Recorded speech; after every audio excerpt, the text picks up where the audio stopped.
Bueno, profesor, en este caso yo le voy a hablar de una cosa muy importante que viene siendo la ley mineral. ¿Qué se basa esta ley mineral? Básicamente es la mena, que es la base de otro mineral de mayor pureza, es decir, la mena es el mineral de mayor pureza en un compuesto. Es decir, ah, la ley mineral es básicamente el número de átomos que hay en un mineral por el peso atómico, como lo podemos ver aquí.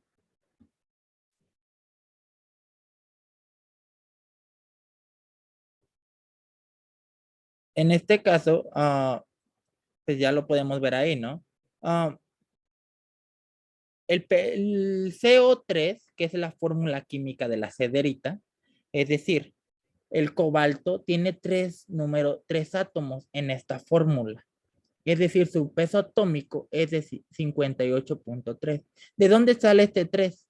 Sale del número de átomos que tiene el compuesto. En este decir, el cobalto tiene 3 en este compuesto químico, que es la cederita que vemos aquí. El hierro, viene siendo 1, que es aquí, el 1, que tiene un peso atómico de 55.84. Proseguimos. Al encontrar eso, para iniciar, seguimos con la ley mineral. La ley de hierro en la cederita pura es básicamente un mol, que es el número de átomos, por el peso atómico del mismo mineral. Por consiguiente, se divide entre la suma del número de átomos del mineral. Es decir, ya tienes un mineral, un átomo de hierro por el peso atómico más los 3 átomos que tiene de cobalto por el peso atómico. Al hacer la división, la multiplicación y la suma, nos da un resultado de que todo esto uh, es igual a 24% de hierro puro en la cederita. Básicamente es eso. Proseguimos.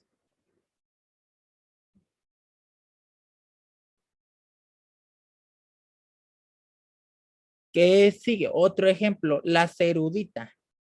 La cerudita, ¿cómo la podemos? Es lo mismo, profesor. Viene siendo lo mismo. Sabemos que tiene su fórmula química CO3APB. CO3, es decir, tiene 3 átomos de cobalto. Ya lo pusimos aquí, 3 átomos de cobalto. De ahí plomo, que tenemos un simple átomo. Un átomo nada más, por eso lo definimos como un átomo. Es decir, ya conocemos su peso atómico de los dos elementos de que está compuesta la cerucita, perdón.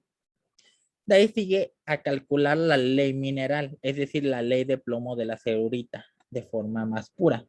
Es decir, tenemos un átomo de plomo porque queremos hallar la mena. Es decir, la mena de plomo en la cerudita viene siendo un átomo de plomo, que es igual a un mol, por el peso atómico. Esto dividido por la suma de átomos del compuesto, es decir, un átomo de plomo por su peso atómico, que es 207.2 gramos sobre mol, más sigue la multiplicación 3 átomos por 58.933195 gramos de mol. Esto da como resultado, profe, y lo podemos definir porque ya hicimos la multiplicación y la suma sobre la multiplicación de este, es decir, la mena sobre la suma de los números de átomos del mineral, da que la ley de plomo de la cerucita de forma más pura, es decir, es el 53.95% de plomo en la cerudita. Esto como mena. Proseguimos, profe.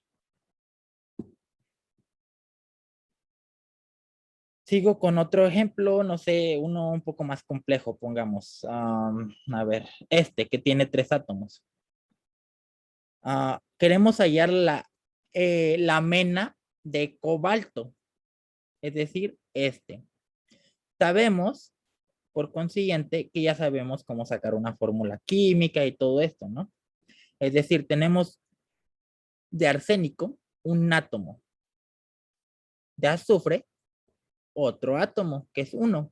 Y de cobalto tenemos 1. Es decir, conocemos sus pesos atómicos, ya los buscamos en la tabla periódica y conocemos sus pesos atómicos, ¿no? Por consiguiente, viene haciendo la multiplicación de la mena sobre la suma de los números de átomos de la mena, es decir, del compuesto. Básicamente, volvemos a lo mismo. La ley de cobalto de cobaltina en el porciento, es decir, un mol, porque queremos hallar la mena de cobalto. Es decir, ponemos el 1, que es el número de átomo del cobalto, por el peso atómico. Esto dividido, por consiguiente, por lo mismo. El número, un átomo de cobalto por el peso atómico, más el otro compuesto que viene siendo el 32.2 a 0.6 de peso atómico, que viene siendo el azufre, por un átomo, que como mencioné aquí del arsénico solamente tiene un átomo, por 72.922. Es decir, su peso atómico 74.922. Tenemos ya calculado todo esto, ¿no? ¿Qué sigue? Ya que hallamos toda la multiplicación y la mena dividida entre la suma del número de átomos, da como consiguiente la ley de cobalto de cobaltina en porcentaje más puro del cobalto, es del 35.52% de cobalto en la cobaltina. Básicamente es eso, profe. No sé si hay alguna otra duda o eso, pero básicamente ese es mi ejemplo, profe. De antemano le agradezco por haber escuchado mi grabación y espero sea clara. Que tenga buen día. De parte de su servidor Eduardo García.